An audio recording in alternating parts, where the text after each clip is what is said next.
अस्सलाम वालेकुम। ये तकरीबन कोई 4 साल पहले की बात है कि एक दफ़ा मैं ठोकर नियाज़ बेग लाहौर से इलामा इकबाल टाउन की तरफ आ रहा था, बाइक पे था। तो रास्ते में मुझे एक शरीफ सा बंदा खड़ा था, मतलब पैंट शर्ट उसने पहनी हुई, और वो खड़ा था वहाँ पर किसी लिफ्ट का वेट कर रहा था। तो उसने मुझे रोका, तो मैं रुक गया वहाँ पर। उसको लिफ्ट दी, उसने कहा मैंने आके स्टेशन तक जाना, तो मुझे जहाँ तक आप जा रहे हैं मुझे वहाँ तक लिफ्ट दे दें। मैंने कहा ओके, बैठ दें। मैं जब आ रहा था तो रास्ते में उसने अपनी कहानी सुनानी शुरू कर दी कि मेरी जेब कट गई है, मेरे पास पैसे नहीं है, या मेरा बटुआ गिर गया, इस तरह की कोई बात थी, अभी मुझे कंफर्म याद नहीं आ रहा। तो मैं सारा चुप करके सुनता रहा। तो फिर कहता है कि आप मुझे आगे तक छोड़ दें। मैंने कहा मैं जहाँ तक जा रहा हूँ मेरे पास जितना टाइम है, और मैं वैसे भी जल्दी में हूँ, जहाँ तक मैं हो सकता है मैं आपको उस वैन के करीब तक पहुँचा दूँगा जहाँ तक आप आसानी से फिर आगे स्टेशन में जा सकते हैं।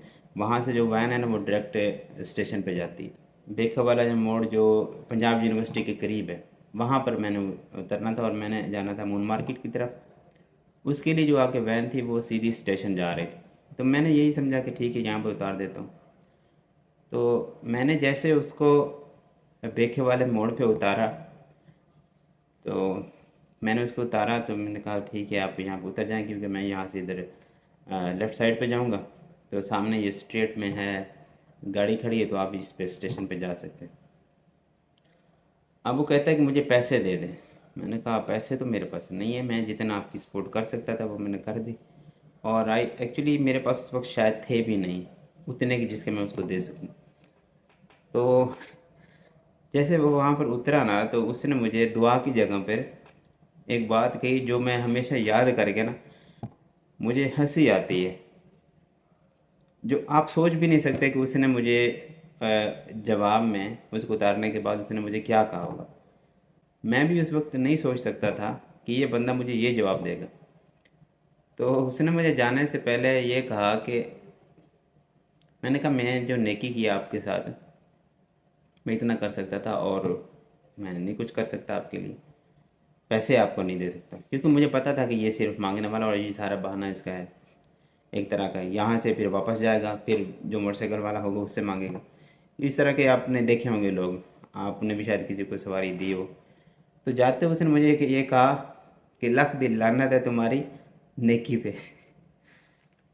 तो जैसे मैंने ये बात सुनी मुझे इतनी हंसी आई, और मैं जब तक घर गया हंसता गया उसकी इस बात पे। हालांकि एक जो बात थी वो इतनी ज़्यादा सख्त थी कि आम बंदे के लिए बर्दाश्त करना मुश्किल है, लेकिन चूंकि मेरे अंदर ये बर्दाश्त इस वजह से आई क्योंकि मैंने नेकी की थी, मैंने अच्छा काम किया था।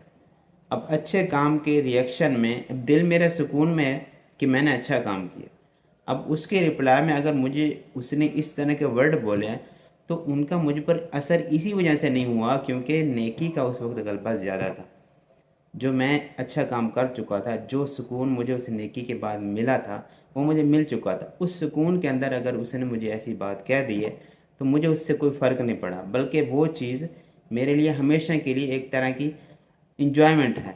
जब भी मुझे वो बात याद आती है, उस बंदे के वो सीन याद आता है और उसके वो अल्फाज याद आते हैं, मेरे लिए एक इंजॉयमेंट का माहौल बन जाता है हमेशा। अब तक इस बात को 4-5 साल हो चुके हैं, लेकिन मेरे लिए हमेशा भी वही है जैसा उसने बोला था, मुझे हंसी आ जाती।